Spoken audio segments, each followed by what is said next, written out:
But first tonight, breaking news. State police say they have arrested 5 people connected to the murder of an Edgewood gas station clerk, but they're still looking for 2 more people.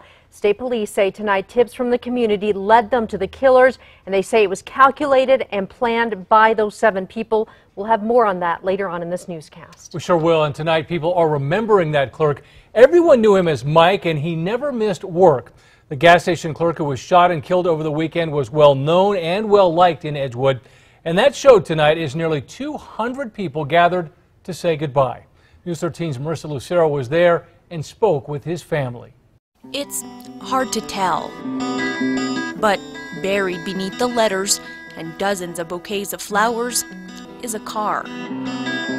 It belonged to Mike Pelkey. If he needed something, he'd jump and do it right away. And if they saw it, his customers knew Mike was on shift. Mike was a stubborn old man, and I loved him. Sunday would be his last.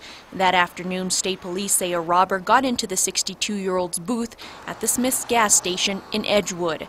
Witnesses told police Mike followed the man outside, where he was shot and killed.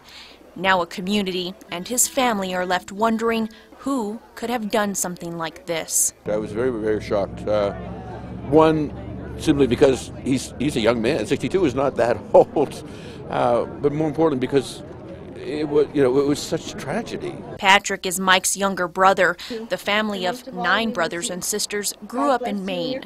Mike also had 4 boys of his own. We know that we can go home knowing that Dad's memory is going to be preserved. For every person who shared a story or two about how Mike helped them through tough times, his brother had a message about how they made an impact in his life. When Michael came here 15 years ago, he was very much lost in many respects.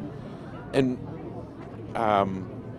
for him to come here and really be formed by a community and become that wonderful man that everybody knows, it was amazing how he transformed because of the love of this community. Now that community wants justice for their friend. Marissa Lucero, KRQE News 13.